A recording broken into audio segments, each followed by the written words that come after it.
You are, without a doubt, the strongest creatures on the planet. You are able to adapt, change, and ultimately use your ingenuity to create any world you deem comfortable and thus most beneficial. Like other animals, you hunt, you kill, you provide for your young, you bathe, and you fornicate. So, if you're just like them, why do they live there, while you live here? But what if you did live here? Would you be any different? Would you still dominate? The answer? Yes. You have strong, rapidly moving legs, which would allow you to not only track your prey, but also to flee from death in an act of self-preservation. Furthermore, your eyes face forward, unlike them, which suggests you are meant to hunt. If you did live here, would you still live together as family units, or would life become a more autonomous venture? If you lived here, there would be no government. In fact, there would be no overarching authority to speak of. Authority would be decided by size, thus establishing an alpha male as supreme. You would relinquish absolutely no rights. You would be in total control of yourself and your actions. No punishment, no remorse, no guilt. Your society simply would not demand these things of you. Yet, surely you are smarter than such an environment. After all, you don't live there. Suppose this is where you're meant to be. In order to live here, you must adapt to the millions of others just like you, who have also given up certain freedoms for the general good. In cities, humanity is constantly present, and you're forced to get along.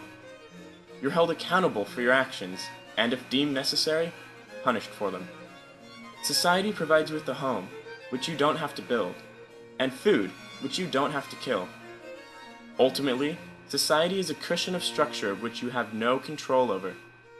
Instead, you appointed others to control for you. As part of your unsolicited agreement to be part of this world, you have accepted this lack of power because you simply don't know any better. And if you did, you certainly couldn't change it. You relinquish such power to a Leviathan, who will care for you and protect you. In fact, the Leviathan is like society's mother, constantly working to preserve your greater well-being. As a result, you forfeit some individuality, for convenience and efficiency. But above all, it achieves a collective idea of unity. In fact, no one really knows any better. After all, there aren't very many of you living with the apes, and as far as anyone can tell, you haven't for quite some time.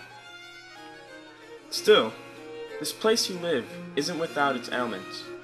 Your ingenuity is unrivaled, and has thus allowed you to create unimaginable marvels. This awesome brain power seems to more often than not develop the instruments of your own demise. Yet, these instruments are also the fastest produced and most heavily advanced. So, do you fundamentally like to kill each other?